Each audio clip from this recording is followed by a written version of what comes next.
Coming up on today's show, we will have some offensive tackle talk after kind of unique rotation situation, game script for the tackles, injury news, Malik Hooker, Miles Sanders, Tyler Guyton, and whether or not Trevon Diggs actually got benched by the Cowboys. We'll go into all that here on today's show.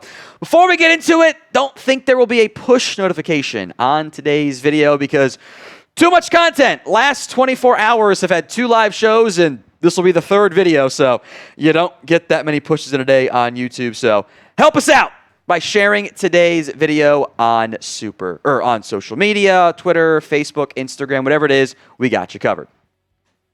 Let's talk offensive line here.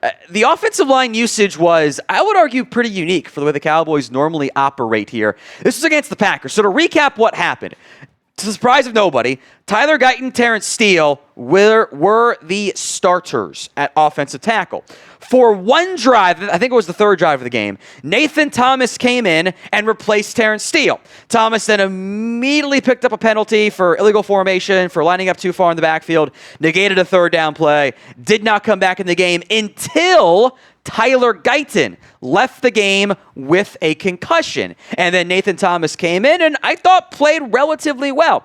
The Cowboys' offensive line at tackle, I thought Brock Hoffman didn't have the greatest game, but he's been survivable. The Cowboys' offensive line, each time I watch live, I go, okay, they're doing fine, they're doing pretty good. And then I go back and watch and go, man, it's a lot closer to like bad stuff than I actually realize it is. Terence Steele, I thought, did a good job as a run blocker. Again, these are all the PFF numbers, so asterisk them as you need to.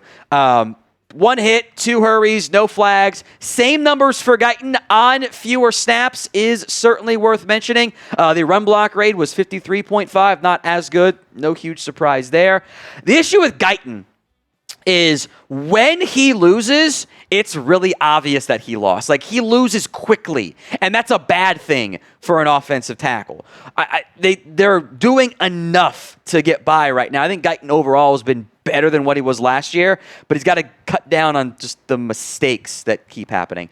Nathan Thomas, I thought played pretty well. Now, the run blocking sample size was like 5 snaps, one of which was a draw, so like, who cares? But I thought he did a good job subbing in. Like, he came in the game and he wasn't that noticeable. So I liked what I saw from Nathan Thomas. Now you have to figure out, who do you not play?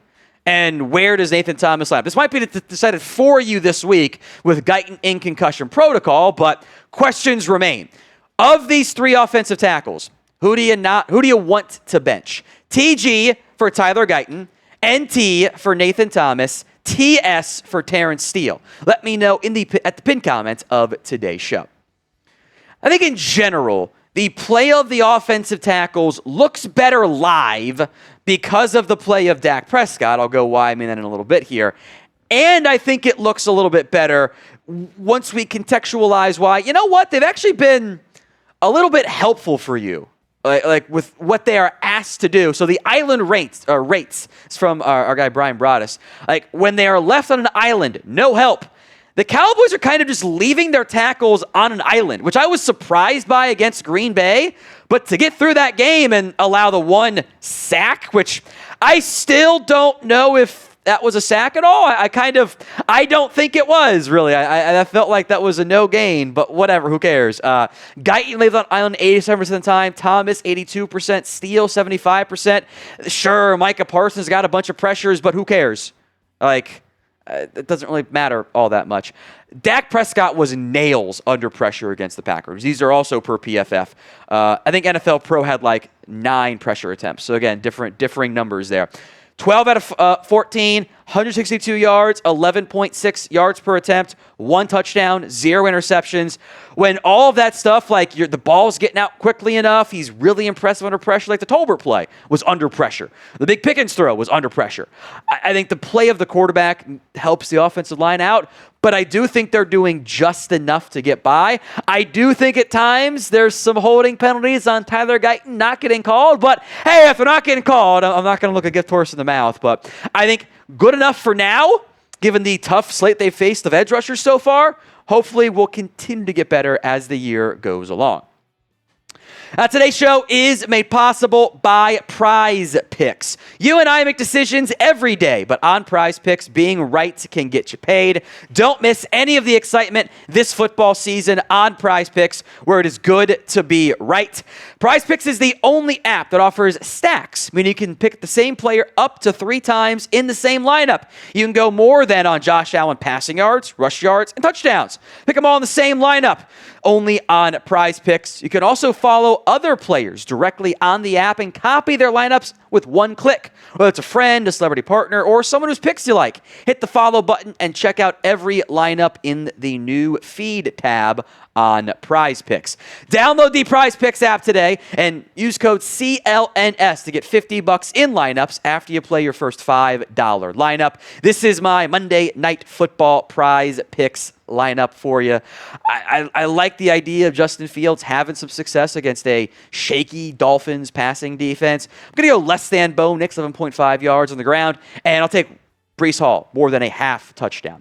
So go download that PrizePicks app today and use code CLNS to get $50 in lineups after you play your first $5 lineup. That's code CLNS to get $50 in lineups after you play your first $5 lineup. PrizePicks, it's good to be right. Links in the comments and the description of today's show. Let's go to Trevon Diggs and this cornerback rotation the Cowboys deployed. He did not start against the Packers. And there were reports of him still kind of being a little bit banged up, but also not banged up. But yeah, it was. Here's what Brian Schottenheimer had to say on not starting Diggs. We're talented. Are you, though? He's been banged up a little bit. I've been a little tough on Trevon just in terms of the consistency and things like that. But man, I thought he played really well. I'm proud of him. It's a similar type thing with other guys. I mean, it wasn't just us picking on Trevon. Trevon's a hell of a player. He's a huge part of what we are trying to do. So to break down then the cornerback room, which it was a committee essentially. Kaiir Elam played the most snaps, but not by a lot. Reddy Stewart, 55. Diggs and Bland, 53. They kind of tried to keep Bland a little bit on a pitch count. I found the whole thing interesting because, well, I don't often agree with Jerry Jones, but I kind of do here. He's asked about, did they sit Diggs to move other guys around? He says there's no moving on to other guys. So it had to be reps regarding health or that type of thing. I am pleased with how Diggs played. Again, they're kind of towing this line of was he banged up? Was he not banged up? Diggs said he was a little bit surprised by it. I actually do mostly agree with Jerry Jones on this one. After 2 really bad showings, part of the whole secondary being bad, but 2 bad showings against the Giants and the Bears, I do think Trevon Diggs fared much better against the Packers. So individual grade here. Grade Diggs against the Packers. A, B, C, D, or F. Let me know in the comment section of today's show. A, B, C, D, or F. You've got 2 types of games that the Cowboys have had with Trevon Diggs so far this year. The first and fourth game where they don't even look his way. Targeted 1 time against the Packers. It was for a loss of 3, which I don't actually know if it was exactly, but that was the bubble screen play in overtime. And Diggs blows it up to perfection. He actually had several stops on plays. He actually, I thought, was a bit more physical than what he normally is, had the interception called back, did have a penalty, but especially relative to how he played the last 2 games, this was much better. Not perfect, but much better. He wasn't the one getting beat so much in coverage. These are, again, per PFF, so asterisk them.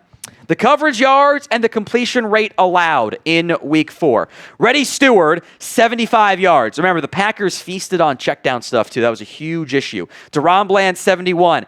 Your linebackers had a real rough showing. Jack Sanborn, 58. Kenneth Murray, 47. Shamar James, 41.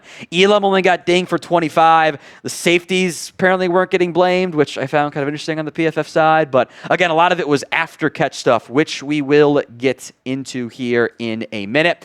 You can only play 3 corners at a time. So right now, who should be CB4? KE for Kaiir Elam, TD for Trevon Diggs, DB for Deron Bland, RS for Reddy Stewart. Let me know in the comments section of today's show.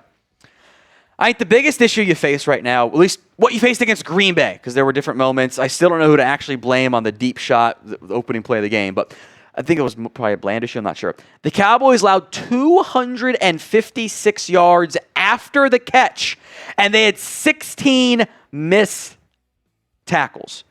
That's so many. That was run and pass, but still, that's horrible.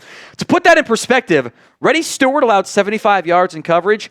89 of them were after the catch because there were swing passes and stuff like behind the line of scrimmage and all that, but he got blamed for missing some tackles. Maurice Leofau, more yards after the catch than just actual yards. Jack Sanborn, 58 yards, 50 after the catch. You got to be able to make plays. And I think your linebackers in particular had a really rough showing against Green Bay. We will have a full video on the linebackers and how I am unhappy. And I am very much on board trying to find some replacements if you can find replacements at linebacker. So make sure you guys are subscribed, youtube.com/CowboysTV.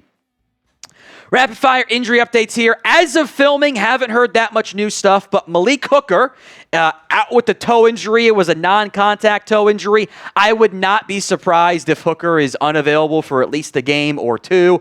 Means Wanye Thomas will be the next man up at safety.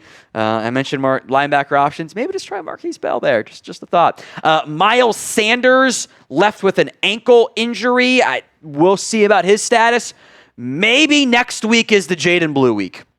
Maybe next week Jaden Blue gets involved on offense and we see what he's able to do with an explosive big-time play. So we'll see about Blue and Wanye, but I think they are in line to get some more playing time soon for the Cowboys.